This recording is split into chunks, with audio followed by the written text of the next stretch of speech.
If you've watched enough War Thunder YouTube, you've probably seen the free Golden Eagle sponsorship almost everywhere. It's pretty impossible to avoid.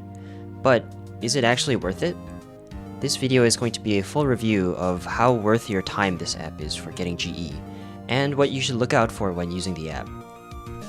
To be 100% transparent in this review, the company that runs the current free GE app has reached out to me with a sponsorship offer. I have not accepted it at the moment, so this video is my honest and unbiased opinion. I will also not be sharing my invite code, so you know that I won't be benefiting from this video if I do end up giving it a favorable review. The app has been around for quite a while, and I've said in the previous video that I used it around 2016 to get enough GE to buy the Cobra King Jumbo Sherman. This was actually on a different app though, and as it turns out there have been at least 3 different versions of the app in the past. 2 of them went defunct, leaving the one that we have today. They all basically operated the same way, so we're not really missing out though. Now to get into using the app. Basically, you sign up with the email linked to your War Thunder account, and by doing tasks that companies have paid the app to advertise, the app profits and gives you a cut of the earnings in the form of GE upon completing those tasks. So about these tasks. There are quite a few varieties, but a lot of them are not worth your time, so let's go through each category of tasks and see how viable each one actually is. First are the special offers. These are okay to do, but I've only ever gotten 2 of them. One involved downloading this app, and the other involved signing up for Telegram notifications, which I promptly unsubscribed from after getting the rewards. They each only give you 5 GE though, which is kind of pitiful. Next, we have the treasure chest. You get 1 free treasure chest every day, and by opening one, you watch an ad and roll for a random chance to get some GE. Most days you get nothing, but I have gotten 100 GE rewards a few times, so I guess this one is pretty low effort and not terrible. To roll more than once per day, you need to use 5 of your accrued GE, so that in itself is not worth it. Just get the free one that you get once every day. Now for the actual task categories. Diamond, Silver, Royal, and Magical all basically work the same way. They have different interfaces, but basically they just show a hodgepodge of a bunch of different tasks from a bunch of different advertisers. When you first get the free GE app, there are actually quite a few generous offers available, where all you need to do is download and install a few mobile games, and the rewards are a few hundred GE each. You don't need to play them or interact with them all, just open them, and once you've installed them, you can check to see if you've gotten the reward. However, these offers are quite limited in number, and once you're done with those, they don't really renew, and the rest of the offers are much worse than the first few. Some of the other offers in this category are completing surveys, signing up for free services, making a donation, and reaching certain levels in mobile games. I tried the surveys back in 2016, and while they tell you that they don't sell your user information, I have been getting non-stop spam emails and advertisements from various services that I did not sign up for after that. So I do not trust any that ask you to input anything involving personal information. Signing up for a service has the same problem, but you also now have to put in your credit card information to enroll in a free trial of their service, so I've just avoided those. I don't think I need to explain to you why making a donation isn't a great way to earn GE. The only remaining viable method of earning GE is playing mobile games.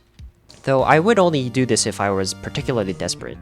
Some of them seem like they reward you pretty generously for completing just the tutorial of a game, but these tutorials can be deceptively long, and I ended up spending about an hour just to get 20 GE on one of those. Next are the Emerald tasks. I'd say these are the most viable way of passively getting GE from tasks, as there are a number of tasks that involve you simply leaving a game running to earn GE over time. You don't have to interact with it, you just have to make sure that your screen doesn't die. The rewards per amount of time spent does decrease after multiple rewards, and I think I became ineligible for future rewards after I uninstalled and then reinstalled the game, so make sure you watch out for that.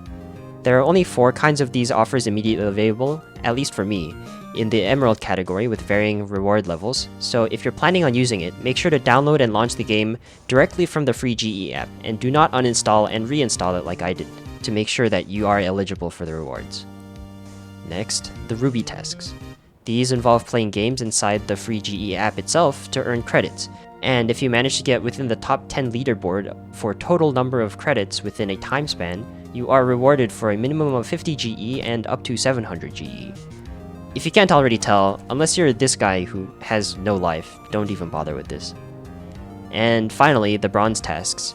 These are basically just more surveys. I think these might be a bit more legit than the other ones, since it's run by one service, though they're still pretty bad in terms of the reward per amount of time spent. So, what's the conclusion? Overall, it's a pretty mixed bag. It's pretty okay for getting about 1000 GE, but after all the easy tasks are gone, you're kinda left with a bunch of garbage. I will say that it used to be a lot better in 2016, since instead of the treasure chest, there used to be an option where you could just watch ads for a direct GE payout, instead of this loot box jackpot system, where you would watch an ad from 30 to 60 minutes, and you would automatically get a few GE. If they bring that back, then I would use the app a lot more, especially while I'm side climbing into battle, but in its current state, I probably won't be using this app. After the first 1000 GE, it's very much not worth your time. You'd be much better off grinding event vehicles to sell on the Gaijin marketplace if you want to earn premium currency in War Thunder. If you are going to use it, the tasks you want to stick to are the simple download and install tasks, the leave your game open and running tasks, and the free daily treasure chest. If you really like mobile games, I guess you could do the completing in-game level tasks, but otherwise I wouldn't bother. Of course, there is one other option for earning GE in that you can advertise this app to other people, share your code, and get a cut of their rewards. I would do that, but to me that seems a bit too much of a scheme in the shape of a triangle shape to want to actually do that myself. So for now, I'm just going to avoid this app until they make it better. That's all for this video. I'm going to go and spend my time in a manner in which it is not wasted and go play War Thunder instead. Yes, bye bye.